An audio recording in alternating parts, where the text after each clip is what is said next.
नमस्कार साथियों, यूपीएससी हिंदी के इस ऑनलाइन प्लेटफॉर्म पे आपका बहुत बहुत स्वागत है। हम लोग यूपी पीसीएस को टारगेट मान के 6 दिसंबर को टारगेट मान के हम लोग पीसीएस के क्वेश्चंस की प्रैक्टिस कर रहे हैं जो पीवाईक्यूज हैं। और हिस्ट्री से हम लोग स्टार्ट कर रहे हैं और टॉपिक वाइज क्वेश्चंस की प्रैक्टिस कर रहे हैं। जो भी टॉपिक मैं यहाँ पे आपको करा रहा हूं, इन टॉपिक्स को टारगेट के फॉर्म में ऑलरेडी मैं टेलीग्राम चैनल पे दे चुका हूं यूपीएससी हिंदी के। आप वहां पे जाके इन टारगेट्स को देखेंगे, टॉपिक्स वहां पे टारगेट में दिए जा चुके हैं। अब वहां पे आजकल मैं पॉलिटी के टारगेट आप लोगों को दे रहा हूं, तो डे बाय डे आप लोगों को पॉलिटी पढ़नी है। हिस्ट्री ऑलरेडी सारे टारगेट दे चुका हूं, हिस्ट्री की आप लोग प्रैक्टिस करते जाओ, साथ में हम लोग प्रैक्टिस भी कर रहे हैं। तो जो लोग टारगेट फॉलो करना चाहते हैं, फ्री में टारगेट आपको दिए जा रहे हैं और बहुत अच्छे से पूरा सिलेबस टारगेट के फॉर्म में आप लोगों को कवर कराया जाएगा। यानी जो वो टारगेट फॉलो करेगा उसका बहुत आसानी से सिलेबस कवर हो जाएगा। ठीक है, चलिए समय व्यर्थ ना करते हुए आज हम लोग हिस्ट्री के वैदिक सभ्यता के क्वेश्चंस प्रैक्टिस करेंगे। जितने भी क्वेश्चन इस क्लास में हम लोग कर पाएंगे उतने प्रैक्टिस करने का प्रयास करेंगे। तो चलिए विदाउट वेस्टिंग द टाइम हम लोग क्वेश्चन स्टार्ट करते हैं। और अगर अभी तक आप लोग टेलीग्राम पे नहीं जुड़े हो तो जुड़ जाइएगा। किसी भी तरीके की इंफॉर्मेशन आपको चाहिए बैचेस से रिलेटेड, जो मेंस के हमारे बैच चल रहे हैं, जो प्रीलिम्स के बैच चल रहे हैं, प्रीलिम्स की टेस्ट सीरीज चल रही, जो भी इंफॉर्मेशन चाहिए आप वहां पे टेलीग्राम पे आसानी से प्राप्त कर सकते हो। ठीक है, चलिए विदाउट वेस्टिंग द टाइम, इधर उधर की बातें किए बगैर हम लोग क्लास पे आते हैं, सीधे क्वेश्चन से स्टार्ट करते हैं। देखते हैं पहला क्वेश्चन हमारा क्या कह रहा है। और मैं कैमरा ऑफ रखूंगा क्योंकि जैसे ही मैं लिखता हूं लैग ना हो इस वजह से। ठीक है, चलिए पहला सवाल हमारा कह रहा है कि आर्य शब्द किसकी तरफ इंगित करता है, यानी the word Arya, Arya indicates, किसके बारे में आर्य शब्द यूज किया गया है। तो आर्य शब्द किसके बारे में यूज किया गया है, आप लोग ध्यान रखेंगे। आर्य शब्द जो यूज किया गया है वो श्रेष्ठ वंश को लेकर यूज किया गया है और नोबल लीनियस के लिए यूज किया गया है। देखो ध्यान से सुनोगे तो चीजें क्लियर हो जाएंगी। मैं एक्सप्लेनेशन में आपको बोल के भी चीजें क्लियर करता रहूंगा। ठीक है, आर्य शब्द जो था वो प्राचीन जो भारत के लोगों को मान लो या यूरोपीय और ईरानी भाषा बोलने वालों को ले लो, उनके लिए यह शब्द प्रयोग किया जाता था। यानी जो लोग ईरानी बोलते थे, है ना, या फिर हम कह सकते हैं जिनका भारत और यूरोपीय लोग, इनके लिए कई बार आर्य शब्द, ईरानी भाषा बोलने वालों के लिए आर्य शब्द का यूज किया जाता था। और वैदिक संस्कृति की जब हम बात करते हैं तो वैदिक संस्कृति में आर्य का मतलब ही होता था श्रेष्ठ। क्या मतलब होता था? श्रेष्ठ, या हम कह सकते हैं शिष्ट। क्या बोला जाता है? शिष्ट, या कहा जाता था सज्जन। ठीक है, जैसे नैतिक अर्थ में इसको कहते थे महाकुल, या फिर क्या कहते थे? महाकुल, या कई बार आप देखोगे कहा जाता था कुलीन। ठीक है, या फिर कई बार आप लोग देखोगे कहा जाता था सभ्य। ठीक है, कई बार साधु के लिए भी इसका यूज किया गया है, ये भी आप लोग जाने, है ना। तो कहीं ना कहीं उत्तम मतलब विशेष रूप से या श्रेष्ठ लोगों से आर्य शब्द को जोड़ा गया है वैदिक सभ्यता में। अब कह रहा है क्लासिकी संस्कृति में आर्य शब्द का क्या अर्थ है, यानी क्लासिकल कल्चर में आर्य शब्द का क्या अर्थ है। डिफरेंट क्वेश्चन कह रहा है क्लासिकल शब्दों में क्या कहा जाता है इसको। तो इसका क्लासिकल में इसको बोला जाता था एक उत्तम व्यक्ति, अ सुपीरियर नोबल पर्सन। ईश्वर में विश्वासी से इसका कोई मतलब नहीं है, वंशानुगत जाति से इसका कोई मतलब नहीं है, किसी विशेष धर्म में विश्वास रखने वाले से इसका कोई मतलब नहीं है। आर्य का मतलब होता था एक उत्तम व्यक्ति। जैसे मैंने बोला ना कि वही श्रेष्ठ हो गया या कुलीन हो गया, है ना, यही वही चीज उत्तम जैसे हो गया, यही चीज। ठीक है, अगला सवाल क्या कह रहा है, सबसे पुराना वेद कौन सा है। बहुत जनरल सवाल है, सबसे पुराना वेद कौन सा है, सबसे पुराना वेद कौन सा माना जाता है। ये सवाल आपका यूपी पीसीएस में भी आया है, उत्तराखंड पीसीएस में भी पूछा गया है, और उत्तराखंड यूडीए एलडीए वाला जो एग्जाम होता है उसमें भी पूछा गया है ये सवाल। तो सबसे पुराना वेद किसे माना जाता है, बताने की जरूरत नहीं है, सभी लोग ये सवाल अब तक तो कर चुके होंगे। सबसे पुराना वेद माना जाता है ऋग्वेद को। ठीक है, अगले सवाल की तरफ चलते हैं। कौन सा वेद सबसे अधिक प्राचीन है। सेम सवाल रिपीट हो रहा है, ऋग्वेद, है ना। अब जैसे कोई चीज रिपीट हो रही तो क्या ही मतलब, और सभी को पता है 4 वेद है, ऋग्वेद, यजुर्वेद, सामवेद, अथर्ववेद, है ना। त्रयी का नाम क्या है, त्रयी का मतलब क्या होता है। त्रयी का मतलब होता है 3 वेद, है ना। और कौन कौन से 3 वेद आते हैं त्रयी में, किसी को पता है। देखो सबसे पहले आता है ऋग्वेद, ठीक, एक ऋग्वेद आता है, ये आधा गा यहाँ पे बनता है, मैंने पूरा बना दिया गलती से, यहाँ पे आधा बना देते हैं। ऋग्वेद आता है, एक आता है यजुर्वेद, यजुर्वेद आता है, और एक आता है सामवेद। कौन सा वेद वेदत्रयी में नहीं आता है, इसको वेदत्रयी भी कहीं कहीं पे आप देखोगे वेदत्रयी भी लिखा जाता है। क्या लिखा जाता है, वेदत्रयी। तो कौन कौन से ऐसे 3 वेद हैं जो वेदत्रयी में आते हैं, और कौन सा नहीं आता है, तो अथर्ववेद नहीं आता है, ये आप ध्यान रखेंगे। ठीक है, इंपॉर्टेंट है, कई बार ध्यान रखना जरूरी होता है हमारे लिए। ठीक है, चलिए वैदिक ग्रंथ में वर्ण शब्द का सर्वप्रथम नामोल्लेख किस वेद में मिलता है, यानी वर्ण शब्द का उल्लेख किस वेद में सबसे पहले हमको देखने को मिलता है, तो इसका भी आंसर हमारा ऋग्वेद ही होगा। यानी वर्ण शब्द का जो यूज है सबसे पहले हम किस में देखते हैं, ऋग्वेद में देखते हैं। लेकिन ऋग्वेद में जो वर्ण शब्द का यूज हुआ है वो रंग के अर्थ में हुआ है। किस अर्थ में हुआ है, रंग के अर्थ में। और कहीं कहीं पे यूज हुआ है ऋग्वेद में ही समूह के अर्थ में। किस अर्थ में यूज हुआ है, समूह के अर्थ में, ठीक है। और आर्यों को, जो आर्य थे, ध्यान से, जो आर्य होते थे उनको बोला जाता था गौर वर्ण। मैंने बोला ना गौर वर्ण, यानी रंग के उपलक्ष्य, रंग के यूज में कहा गया। और जो दास होते थे इनको कैसा वर्ण कहा जाता था, इनको कहा जाता था कृष्ण वर्ण। क्या कहा जाता था, कृष्ण वर्ण, ध्यान रखेंगे, ठीक है। जो अब इसमें से एक फैक्ट मैं आपको बताता हूं विच इज वेरी इंपॉर्टेंट, पूछा गया है, इस वजह से मैं कंफर्म कर रहा हूं। ऋग्वेद की ही जब बात आए तो ऋग्वेद में जो 10वां मंडल है, 10th मंडल, इस 10th मंडल में किसका, इस शब्द, किस शब्द का उल्लेख हुआ है पता, 10वें मंडल में एक सूक्त आता है जिसका नाम है पुरुष सूक्त। कौन सा सूक्त, पुरुष सूक्त। इस पुरुष सूक्त में आप देखोगे शूद्र शब्द का यूज हुआ दिखाई देगा, ठीक है। शूद्र वर्ण का उल्लेख देखने को मिलेगा, ठीक है, शूद्र वर्ण का उल्लेख देखने को मिलता है। आई थिंक अब चीज क्लियर हुई थोड़ा सा। ऐसे ही हम लोग चीजों को पढ़ते हुए चलेंगे, समझते हुए चलेंगे।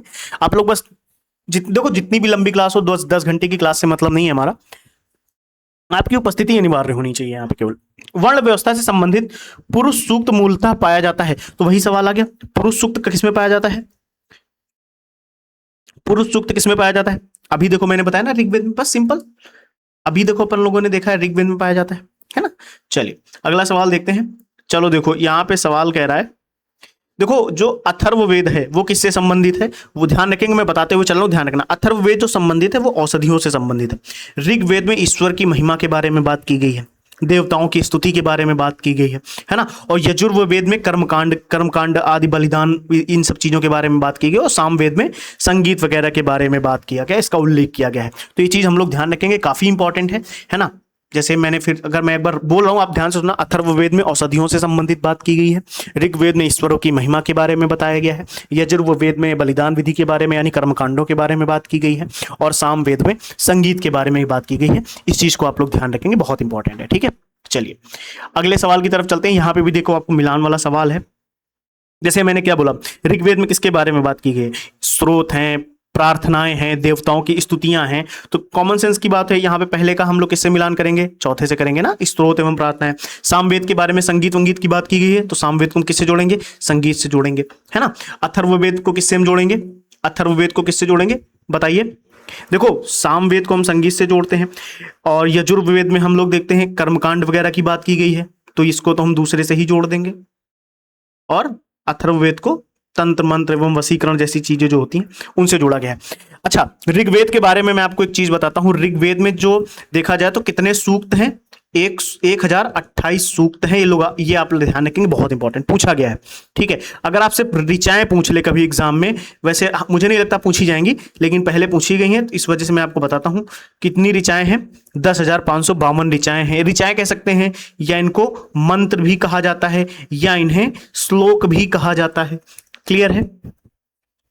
सामवेद में जैसे पद वगैरह जो होते हैं उसके रूप में है, संगीत के रूप में आते हैं, तो इनको उद्गाता कहा जाता है। क्या कहा जाता है, इन्हें कहा जाता है उद्गाता। क्या कहा जाता है, उद्गाता कहा जाता है, ठीक है। अथर्ववेद में कितने अध्याय हैं अगर बात की जाए, तो अथर्ववेद में आप देखोगे 20 अध्याय, ठीक है, और 730 सूक्त। 20 अध्यायों के 730 सूक्तों में तंत्र मंत्र वशीकरण के बारे में साक्ष्य मिलते हैं। इन 20 अध्यायों की बात जब हम बात की जाती है तब, ठीक है, ध्यान रखेंगे। 4 वेदों में किस एक में जादुई, माया, वशीकरण आदि का वर्णन किया गया है, तो देखो सेम सवाल रिपीट हो रहा है, हम लोग अभी करके आए हैं, तो इसका आंसर क्या हो जाएगा, अथर्ववेद हो जाएगा। ऋग्वेद में ऋचाएं कितनी है, देखो अभी हम लोगों ने किया है, 1055। कई बार आप देखोगे, है ना, कई बार आप लोग 1055 ऋचाएं भी देखते हो, 10,552 ऋचाएं भी देखते हो, लेकिन जब आपसे पूछा जाए सूक्त वगैरह की जब बात की जाए तो आप 1028 लगा के आ सकते हो। जैसे ऋचाओं की जगह अगर सूक्त लिखा होता तो ये कंफर्म सवाल था, लेकिन कई बार वही चीज है ना, कंफ्यूजन हो जाता है। हाइम्स की जब बात आए तो 1028 ही लगा के आना है आप लोगों को। ऋग्वेद किसका संकलन है? तो ऋग्वेद युद्ध का संकलन है? नहीं, बिल्कुल नहीं। क्या उसमें शब्दों का संकलन किया गया? नहीं। कथाओं का संकलन नहीं, स्रोतों का संकलन है। और कलेक्शन ऑफ हाइम्स, 1028 स्रोत हैं उसमें, ठीक है। सूक्त यानी स्रोत नहीं, यहां पे सूक्त लिख सकते हैं हम लोग, सूक्त, ठीक है। अगला सवाल फिर से हम लोग देखते हैं। ऋग्वेद, देखो हाँ, एक साइड आपको ऋग्वेद दिए गए हैं, एक साइड उनसे जुड़े कुछ पॉइंट्स हैं। अब वो कौन सा किससे संबंधित है ये आपको बताना है।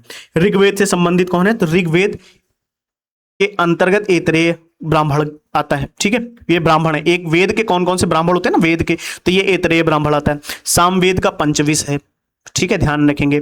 अथर्ववेद का गोपथ ब्राह्मण होता है, और यजुर्वेद के अंतर्गत शतपथ ब्राह्मण आता है। तो ये लोग आप ब्राह्मण ग्रंथ जो होते हैं, जैसे उपनिषद होते हैं, वेद होते हैं, जिससे ब्राह्मण ग्रंथ होते हैं, तो वैसे ही ऋग्वेद के अंतर्गत कौन सा ब्राह्मण ग्रंथ आता है? तो ऐतरेय ब्राह्मण ग्रंथ आता है। सामवेद के अंतर्गत पंचविश ब्राह्मण ग्रंथ आता है। अथर्ववेद के अंतर्गत गोपथ, और यजुर्वेद के अंतर्गत शतपथ ब्राह्मण ग्रंथ आता है। तो इंग्लिश मीडियम वाले आप लोग देखो, हम अगर हिंदी इंग्लिश दोनों में बोलेंगे तो बहुत लंबा समय लगेगा। इस वजह से आप लोग इंग्लिश वाले एक बार इंग्लिश देखते रहा करो, जैसे जैसे मैं बोल रहा हूँ वैसे वैसे आप इंग्लिश देखते रहिए, ठीक है। चलिए, अगला सवाल कह रहा है कौन सा ब्राह्मण ग्रंथ ऋग्वेद से संबंधित है? देखो सेम सवाल रिपीट हुआ है। तो ब्राह्मण ग्रंथ ऋग्वेद की जब हम बात करते हैं तो ये ऐतरेय ब्राह्मण की बात आती है। कौन से ब्राह्मण ग्रंथ की बात होगी? ऐतरेय ब्राह्मण ग्रंथ। ये किससे संबंधित है? ऋग्वेद से संबंधित है। अच्छा, ब्राह्मण ग्रंथ जो होते हैं इनमें यज्ञों के बारे में बात की जाती है। किसके बारे में बात की जाती है? यज्ञ हो गए और अनुष्ठान जैसे हो गए, क्लियर है। विधि विधान के बारे में जानकारी दी जाती है। इसके साथ साथ एक और ब्राह्मण ग्रंथ है जो ऋग्वेद से संबंधित है, उसको बोलते हैं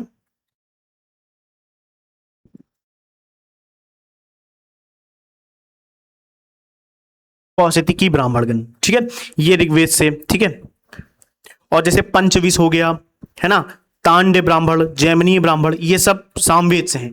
कौन कौन से, मैं नोट डाउन करूं, आप नोट लिखेंगे। पंचविश, कभी अगर पूछ ले तो कंफ्यूजन नहीं होना चाहिए।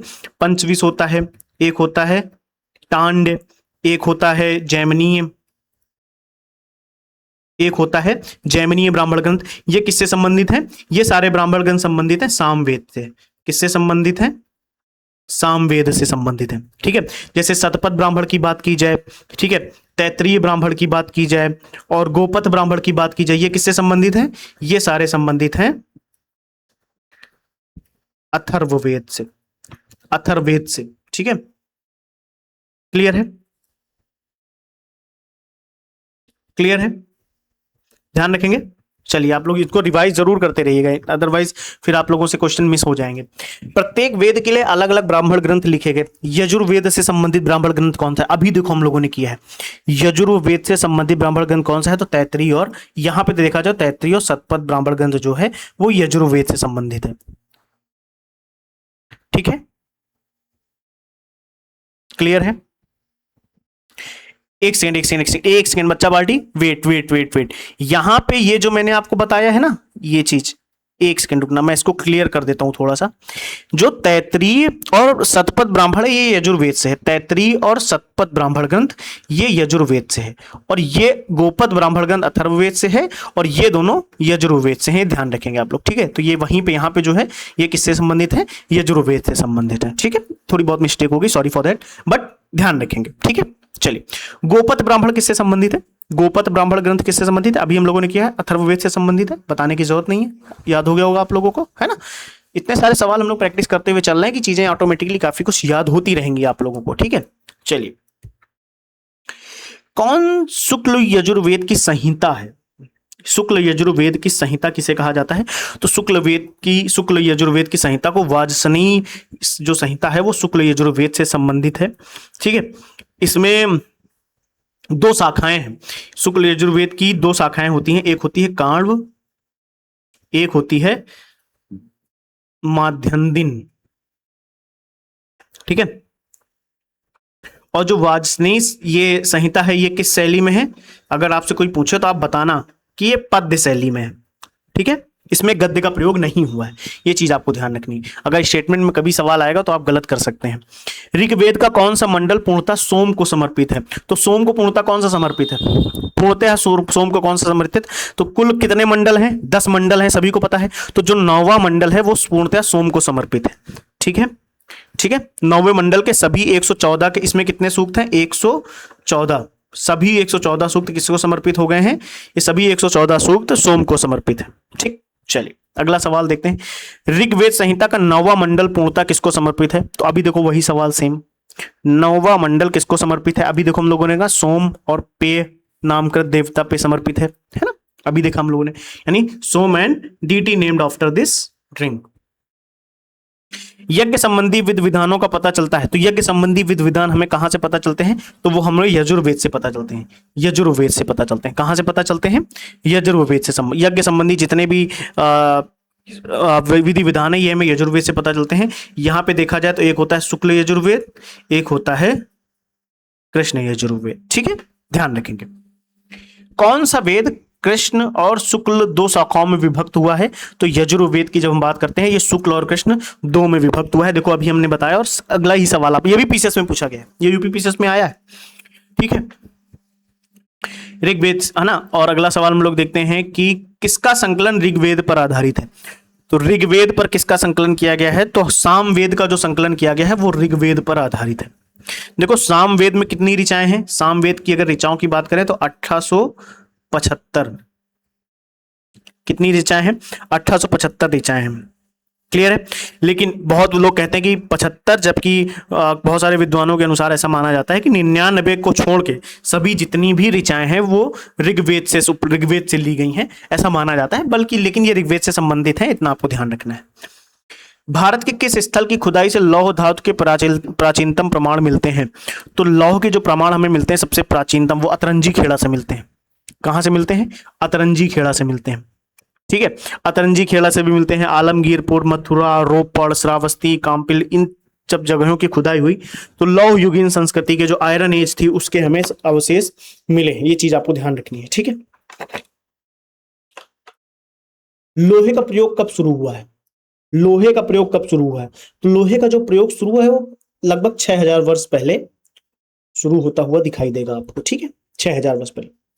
देखो विद्वानों में बहुत सारे मतभेद भी हैं। कुछ विद्वानों का मत है कि विश्व में सर्वप्रथम हित्ती नामक जाति ने लोहे का प्रारंभ किया था, लोहे का प्रचलन यहीं से शुरू होता है। मतलब कौन सी नामक जाति?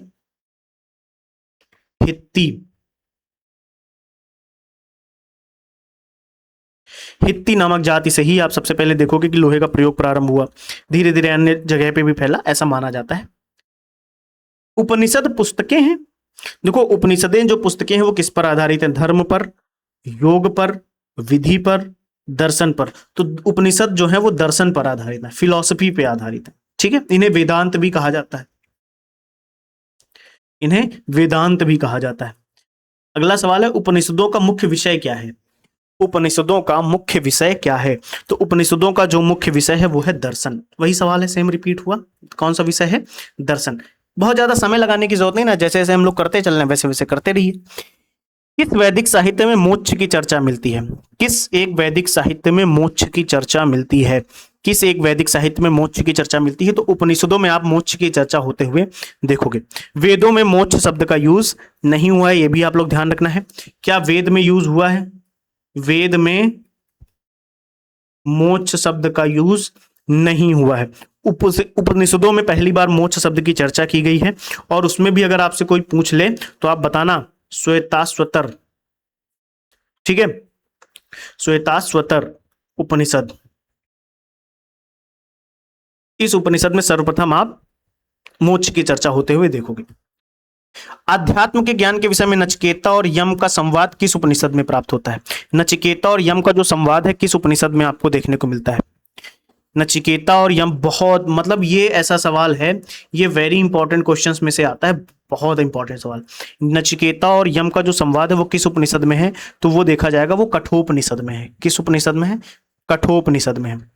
इसी में आप देखोगे जो यम आचार्य थे, नचिकेता को उपदेश दिया गया है कि ना इस आत्मा का कभी जन्म होता है, ना इसकी कभी मृत्यु होती है, आत्मा अजन्मा है, नित्य है, शाश्वत है। और ये कठोपनिषद जो है कृष्ण यजुर्वेद से संबंधित है। कृष्ण यजुर्वेद से संबंधित है, यजुर्वेद का उपनिषद है। कठोपनिषद किसके अंतर्गत आता है? तो कृष्ण यजुर्वेद के अंतर्गत आता है, ये आप लोग ध्यान रखेंगे। क्लियर है आई थिंक। चलिए हम लोग 28 सवाल कर चुके हैं। अगला, नचिकेता आख्यान का उल्लेख मिलता है तो हमें कहां मिलता है? कठोपनिषद में, अभी हम लोगों ने देखा है ना। उपनिषद काल के राजा अश्वपति शासक थे। उपनिषद काल के राजा अश्वपति शासक थे। कहाँ के शासक थे? तो वो केकई के शासक थे। केकई राज्य के शासक थे। विदेह के राजा जनक थे। विदेह के राजा कौन थे? जनक। ठीक है। पांचाल के राजा का नाम था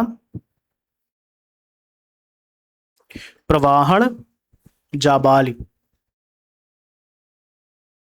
प्रवाहण जाबाल। केकई के राजा अश्वपति थे। ठीक है। और काशी के राजा कौन थे? अजातशत्रु। ठीक है, ध्यान रखेंगे थोड़ा बहुत। वैदिक साहित्य का सही क्रम क्या रहा है? तो वैदिक साहित्य का सबसे पहले संहिताएं आई हैं, फिर ब्राह्मण आए हैं, फिर आरण्यक, फिर उपनिषद। ठीक है, सही क्रम वैदिक संहिताएं, ब्राह्मण, आरण्यक, उपनिषद। तो पहला ही हमारा सही हो जाएगा। ध्यान रखेंगे, इंपॉर्टेंट है। इंपॉर्टेंट में से आता है क्योंकि इस तरीके के सवाल पूछे गए हैं। ये भी यूपीपीसीएस में आया है, 2014 में ही पूछा गया, कोई बहुत पुराना भी नहीं है ना, कि बहुत ज्यादा ही पुराना हो, 40-50 साल पुराना, 30 साल पुराना। अगला सवाल कह रहा है आरंभिक वैदिक साहित्य में सर्वाधिक वर्णित नदी कौन सी है? तो सबसे ज्यादा किस नदी का जिक्र किया गया है? सभी को पता होगा आई थिंक, सिंधु नदी का जिक्र सबसे ज्यादा आपको देखने को मिलेगा। कौन सी नदी का जिक्र देखने को मिलेगा? सिंधु नदी का जिक्र आपको देखने को मिलेगा। ऋग्वैदिक काल में इसका सबसे अधिक महत्व भी माना गया है। ठीक है, सबसे ज्यादा बार इसका यूज भी हुआ है। और सिंधु नदी को और भी एक नाम से जाना गया है, उसको कहा गया है हिरण्ययी। हिरण्ययी नदी भी कहा गया है। ऋग्वेद में सर्वाधिक बार इसका उल्लेख हुआ है। किस वेद में? ऋग्वेद में सर्वाधिक बार इसका उल्लेख होता हुआ आप देखोगे, सबसे ज्यादा बार। ठीक है, यहां पे लिख देता हूं, सर्वाधिक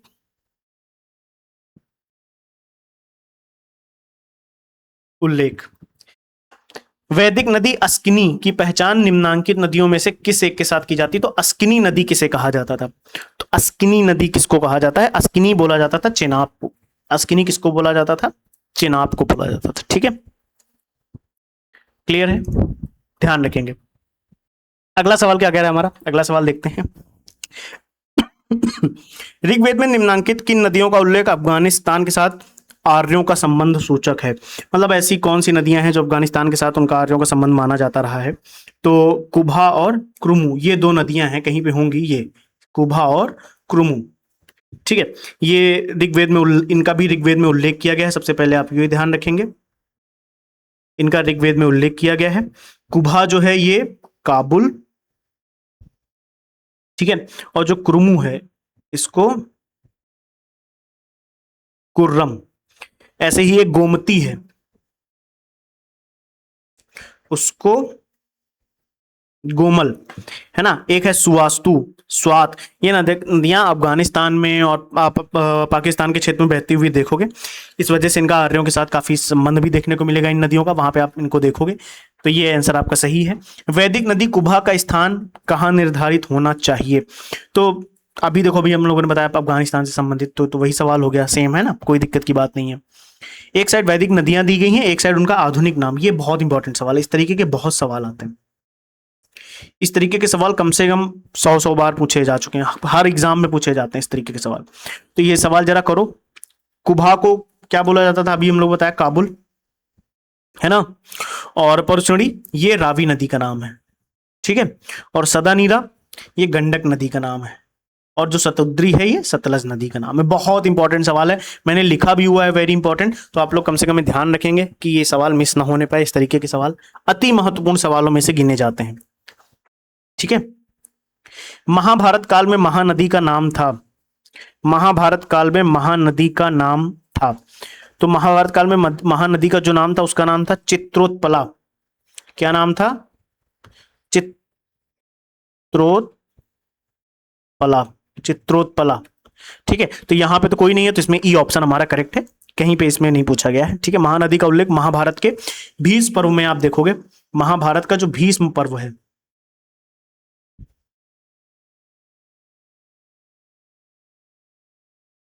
भीष्म पर्व में आप देखोगे। ठीक है,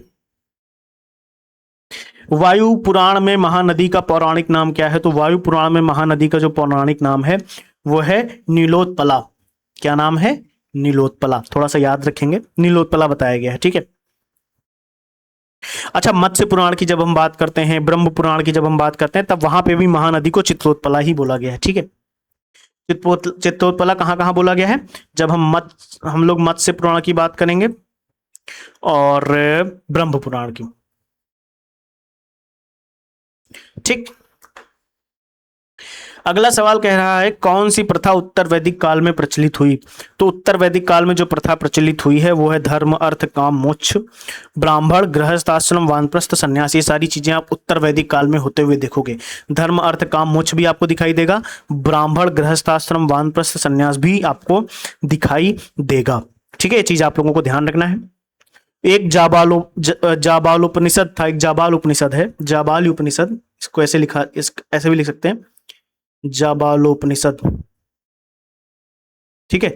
इस उपनिषद में आप देखोगे सर्वप्रथम 4 आश्रमों का उल्लेख किया गया है। ये जो 4 आश्रम है, ब्रह्मचर्य आश्रम, गृहस्थ आश्रम, वानप्रस्थ आश्रम, संन्यास आश्रम, इनका सर्वप्रथम उल्लेख यहीं पे आपको क्रमबद्ध उल्लेख देखने को मिलेगा, ठीक है। ये चीज आप ध्यान रखेंगे, बहुत इंपॉर्टेंट। किस आश्रम में रहते हुए मनुष्यों को 5 महायज्ञों का अनुष्ठान करना पड़ता था? 5 महायज्ञों का अनुष्ठान किसमें करना पड़ता था? तो 5 महायज्ञों का अनुष्ठान आपको करना पड़ता था गृहस्थ आश्रम में। किस आश्रम में? गृहस्थ आश्रम में।